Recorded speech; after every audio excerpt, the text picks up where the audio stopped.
U.S. President Donald Trump says he's considering more sanctions on Russia after it launched its largest air assault on Ukraine since the start of the war. Aaron Collins shows us the devastating aftermath. Ukraine's capital on fire again. The aftermath of one of the largest Russian aerial attacks of this conflict. On the ground, another terrifying night for Ukrainians. Honestly, I don't think that anyone in Kyiv had any sleep this night.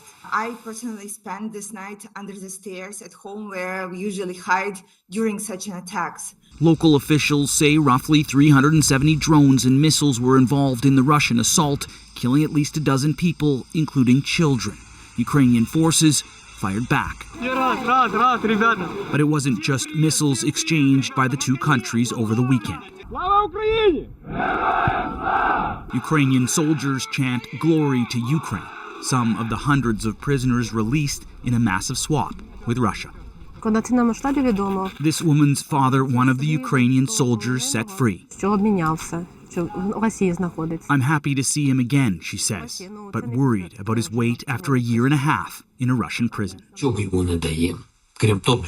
Ukraine's President Volodymyr Zelensky speaking out over the weekend, urging the U.S. and EU to impose sanctions on Russia.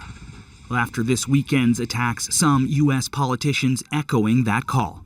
We can bring this war not just to a conclusion, but to a fair and just conclusion that will keep the Russians from invading countries in the future. It's Memorial Day weekend here in the U.S. The president speaking to graduating cadets at West Point on Saturday. And you will become officers in the greatest and most powerful army the world has ever known.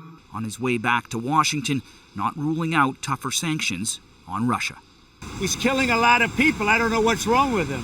What the hell happened to him, right? He's killing a lot of people. I'm not happy about that. This weekend's Russian offensive, the third major one in just a week. Ukrainian forces responding with aerial attacks of their own. This conflict grinding on for more than 3 years, seemingly no closer to ending.